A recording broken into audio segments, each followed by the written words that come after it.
দুইটা অপশন আছে, ওপেন মঞ্চ আছে আর আমাদের একাডেমি মানে আমাদের অডিটোরিয়াম আছে।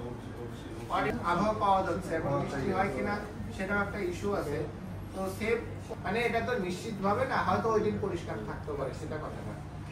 আর যদি সুযোগ থাকবে পয়লা বৈশাখের কিছু থিম দিয়ে, যেমন মানে ভালো করা যাবে মানে ইয়েটা হাজারনগরের উপরে মঞ্চে সঙ্গীত অনুষ্ঠান আমরা মানে এসব এটা মানে এমন যদি করি যে আমাদের সঙ্গীত অনুষ্ঠান একটা পর্যায়ে যাওয়ার পরে শেষের দিকে যাওয়ার পরে বক্তব্য পর্ব হলো, তার এটা চলতে পারে না, তাহলে হচ্ছে যে মানে অনুষ্ঠানটা বোরিং হওয়ার সাথে অতিথিবৃন্দ একসাথে সবাই মঞ্চে উঠে পুরস্কার দিতে পারবে।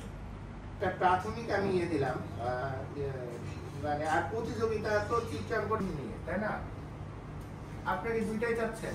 একটু বক্তব্য শুনি, একটু বলেন কিভাবে চাচ্ছেন। আমি মোটামুটি একটা ফ্রেমওয়ার্ক দিলাম। মানে এত মানে কাছাকাছি বিশেষ বৈশাখীটা বড় যে রচনা প্রতিযোগিতা আগের দিনে করে নেওয়া হলো। তারপরে যে কোনো থাকলে যদি বিকাল বা সন্ধ্যায় সাংস্কৃতিক অনুষ্ঠান হয় কিন্তু অনেক লোকজন হয়, একটু লিমিটেড করা হয়, তখন হচ্ছে যে ভিতরে করা। আপনারা কি বাইরে চাচ্ছেন মঞ্চ করে তারপরে করা হয়, ওটাই চাচ্ছেন আপনারা?